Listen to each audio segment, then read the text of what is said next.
Hello guys, आपका स्वागत है हमारे चैनल बैकबेंचर पर। इस वीडियो में हम डिस्कस करेंगे चैप्टर 1 का सेकंड पार्ट जो कि है केमिकल इक्वेशंस। अगर आपने अभी तक पार्ट 1 नहीं देखा है तो लिंक डिस्क्रिप्शन में है, उसे पहले देख लीजिए।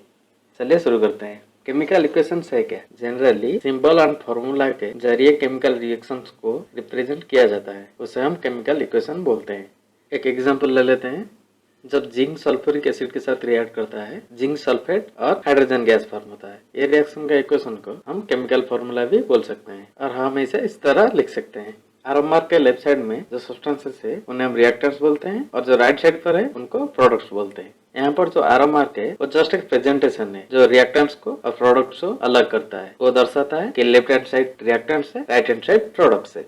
केमिकल रिएक्शन को हम दो कैटेगरी में डिवाइड कर सकते हैं, एक है बैलेंस्ड और एक है अनबैलेंस्ड। बैलेंस्ड रिएक्शन में रिएक्टेंट्स के एटम और प्रोडक्ट्स के एटम सेम होता है। सिमिलरली अनबैलेंस में रिएक्टेंट्स के एटम प्रोडक्ट्स के एटम से अलग होता है। यहाँ पे एटम्स का मतलब है नंबर ऑफ एटम्स। वैसे ही बैलेंस्ड में मास सेम होते हैं और अनबैलेंस्ड में मास डिफरेंट होते हैं। पहले बैलेंस्ड इक्वेशन का एक एग्जांपल ले लेते हैं। जब जिंक सल्फ्यूरिक एसिड के साथ रिएक्ट करता है, जिंक सल्फेट और हाइड्रोजन गैस फॉर्म करता है। आप अच्छे से ध्यान दीजिए, इक्वेशन के दोनों तरफ लेफ्ट हैंड साइड में एक जिंक है और राइट हैंड साइड में भी एक जिंक है। सिमिलरली दोनों तरफ दो दो हाइड्रोजन, एक एक सल्फर और चार चार ऑक्सीजन एटम्स है। सो ओवरऑली हर एक एलिमेंट का एटम दोनों तरफ सेम है। यहाँ पर अब लेते हैं अनबैलेंस्ड इक्वेशन का एग्जांपल। सबसे आसान एग्जांपल है formation of water from hydrogen and oxygen. यहाँ पर आप देख सकते हैं हाइड्रोजन एटम दोनों तरफ सेम है जबकि ऑक्सीजन एटम सेम नहीं है। तो एक ऑक्सीजन एटम गया कहाँ? क्या ये डिस्ट्रॉय हो गया केमिकल रिएक्शन के टाइम में? ये पॉसिबल नहीं है, क्योंकि according to law of conservation of mass matter को बनाया नहीं जा सकता या डिस्ट्रॉय नहीं किया जा सकता एक केमिकल रिएक्शन के अंदर। तो फिर इक्वेशन के दोनों साइड में मास भी सेम होना चाहिए। इसका मतलब क्या है? यहाँ सेम नहीं है, सेम होना चाहिए। इसका मतलब है ये इक्वेशन सही नहीं है। और हम ये भी कह सकते हैं कि इक्वेशन बैलेंस्ड नहीं है, इसीलिए बैलेंसिंग जरूरी है। और बैलेंसिंग कैसे करते हैं स्टेप बाय स्टेप जानते हैं। यहाँ पर हाइड्रोजन एटम सेम है पर ऑक्सीजन एटम डिफरेंट है। तो चलिए फर्स्ट स्टेप, ऑक्सीजन एटम को इक्वल करने के लिए हम इक्वेशन के राइट हैंड साइड पे 2 मल्टीप्लाई करेंगे। अब देखते हैं क्या हुआ। अब ऑक्सीजन का एटम तो सेम हो गया पर हाइड्रोजन डिफरेंट हो गया। तो अभी हाइड्रोजन को सेम करना पड़ेगा फिर से। हाइड्रोजन को इक्वल करने के लिए लेफ्ट हैंड साइड में जो हाइड्रोजन है उसमें हम 2 मल्टीप्लाई करेंगे। अब देखते हैं ये बैलेंस हुआ या नहीं। अब देखिए ये इक्वेशन प्रॉपर्ली बैलेंस्ड हो गया है। एक बात याद रखिएगा, कुछ इक्वेशंस में 2 से ज्यादा भी स्टेप्स लग सकते हैं। आपको ध्यान से एक एक एलिमेंट का एटम को बैलेंस करना होगा। अब एक केमिकल इक्वेशन को मोर इन्फॉर्मेटिव कैसे बनाए? मोर इन्फॉर्मेटिव मतलब ये किस चीज का केमिकल रिएक्शन है, क्या क्या प्रोसेस इसमें इन्वॉल्व है, एक्सेट्रा। बेसिकली 3 मेथड्स हैं एक केमिकल इक्वेशन को मोर इन्फॉर्मेटिव बनाने के लिए। By indicating physical state, heat changes and conditions. जैसे कि हम जानते हैं 3 तरह के फिजिकल स्टेट होते हैं, एक solid, liquid and gas. But यहाँ पर हम और एक ऐड कर सकते हैं जिसे हम एक्वस सॉल्यूशन बोलते हैं। कोई भी चीज को जब पानी में मिलाते हैं और उसका सॉल्यूशन प्रिपेयर करते हैं उसको एक्वस सॉल्यूशन बोलते हैं। कोई भी रिएक्शन में हर सब्सटेंस का फिजिकल स्टेट एक ब्रैकेट में उसके साइड पर लिखा जा सकता है। इक्वेशन को ज्यादा कॉम्प्लिकेटेड ना बनाने के लिए हम शॉर्ट फॉर्म इस्तेमाल करेंगे, जैसे सॉलिड के लिए S, लिक्विड के लिए L, गैस के लिए G और एक्वस सॉल्यूशन के लिए AQ नोटेशन यूज करेंगे। अब देखते हैं हीट चेंजेस। जिस रिएक्शन में हीट इन्वॉल्व होता है वो 2 तरह के होते हैं, एक है एक्सोथर्मिक और एक है एंडोथर्मिक। एक्सोथर्मिक केस में रिएक्शन के बाद हीट इवॉल्व होता है, जबकि एंडोथर्मिक में रिएक्शन करने के लिए हीट देना पड़ता है। अच्छे से समझने के लिए एक एक एग्जांपल ले लेते हैं। जब कार्बन और ऑक्सीजन का रिएक्शन होता है, कार्बन डाइऑक्साइड गैस के साथ साथ हीट भी इवॉल्व होता है। ये एक एक्सोथर्मिक प्रोसेस है। दूसरा एग्जांपल, जब नाइट्रोजन एंड ऑक्सीजन गैस को हम हीट करते हैं, नाइट्रोजन मोनोऑक्साइड फॉर्म होता है। यह है एंडोथर्मिक रिएक्शन का एग्जांपल। इसी तरह हम हीट को रिप्रेजेंट करके इक्वेशन को मोर इंफॉर्मेटिव बना सकते हैं। और उसे कैसे रिप्रेजेंट करें?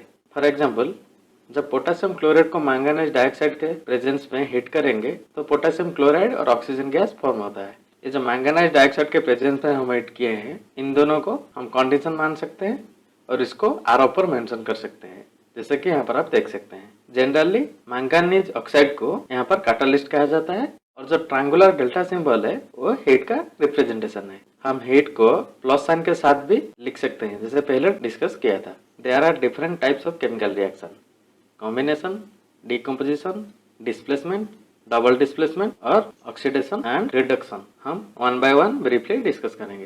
पहला है कॉम्बिनेशन रिएक्शन। जब 2 सब्सटेंस कंबाइन होकर एक सिंगल सब्सटेंस फॉर्म करते हैं उसे कॉम्बिनेशन रिएक्शन कहा जाता है।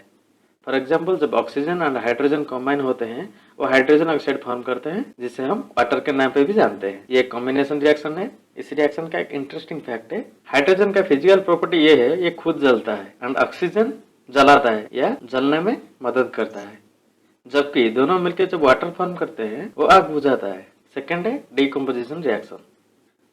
जब एक सब्सटेंस दो या दो से ज्यादा सब्सटेंस फॉर्म करता है उसे हम डीकम्पोजिशन रिएक्शन कहते हैं। For example calcium carbonate calcium oxide and calcium dioxide gas form करता है। नेक्स्ट है डिस्प्लेसमेंट रिएक्शन। इसमें एक एलिमेंट दूसरे एलिमेंट का जगह ले लेता है और एक एलिमेंट दूसरे एलिमेंट को रिप्लेस करता है।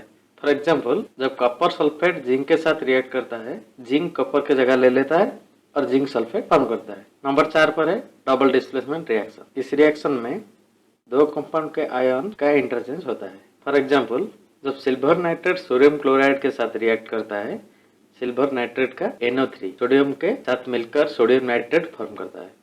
सिमिलरली सोडियम क्लोराइड का क्लोरीन आयन सिल्वर के साथ मिलकर सिल्वर क्लोराइड फॉर्म करता है। केमिकल रिएक्शन का लास्ट टाइप है ऑक्सीडेशन और रिडक्शन रिएक्शन। ऑक्सीडेशन है क्या? एक सब्सटेंस में ऑक्सीजन को ऐड करना या एक सब्सटेंस से हाइड्रोजन को निकालने को ऑक्सीडेशन कहा जाता है। सिमिलरली रिडक्शन एक सब्सटेंस में हाइड्रोजन को ऐड करना या एक सब्सटेंस से ऑक्सीजन को निकालने को रिडक्शन रिएक्शन कहते हैं। ऑक्सीडेशन और रिडक्शन रिएक्शन जो करवाते हैं उनको हम oxidising agent and reducing agent कहते हैं। ऑक्सीडाइजिंग एजेंट वो सब्सटेंस है जो ऑक्सीजन देता है या हाइड्रोजन निकालता है।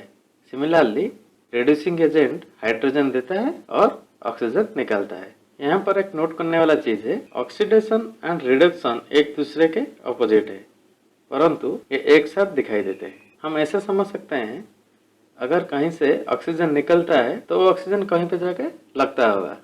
तो जब ऑक्सीजन निकलता है उसको हम रिडक्शन कहते हैं, जब ऑक्सीजन लगता है उसको हम ऑक्सीडेशन कहते हैं। इसका मतलब ऑक्सीडेशन एंड रिडक्शन एक साथ दिखाई देते हैं। इस इक्वेशन में देखिए कॉपर ऑक्साइड से ऑक्सीजन निकल गया है जो कि ऑक्सीडेशन रिएक्शन है, और वही ऑक्सीजन जाके हाइड्रोजन गैस के साथ कंबाइन हो गया है जो कि एक रिडक्शन रिएक्शन है। यहाँ पर हमारे दिमाग में ये क्वेश्चन भी आ रहा होगा, अगर ऑक्सीडेशन एंड रिडक्शन रिएक्शन एक ही इक्वेशन में दिखाई देते हैं तो हम उस इक्वेशन को क्या कहेंगे, ऑक्सीडेशन कहेंगे या रिडक्शन कहेंगे?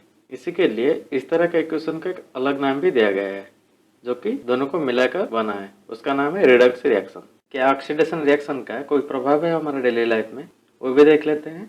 ऑक्सीडेशन रिएक्शन मेटल और फूड को डैमेज करता है, उसे हम टेक्निकल टर्म में कोरोशन ऑफ मेटल और रैंसिडिटी ऑफ फूड बोल सकते हैं। कोरोशन ऑफ मेटल एक प्रोसेस है जिसमें मेटल्स डैमेज होते हैं जब वो एयर, मॉइस्चर या एसिड के कांटेक्ट में आते हैं। फॉर एग्जाम्पल जब लोहे में जंग लगता है ऐसा लगता है कोई उसे खा रहा है, ये तो अभी समझ में आ गया। अब बात करते हैं रैंसिडिटी ऑफ फूड का।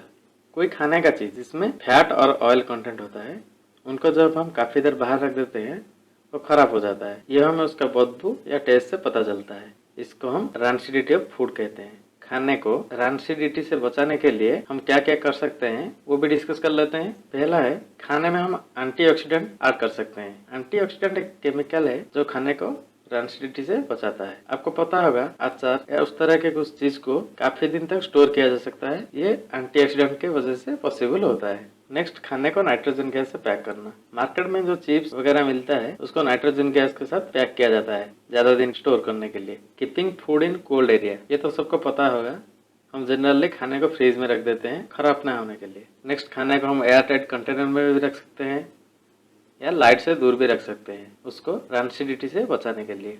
यहीं पे हमारा चैप्टर 1 खत्म होता है। नेक्स्ट वीडियो में हम चैप्टर 2 शुरू करेंगे। आज के लिए बस इतना ही।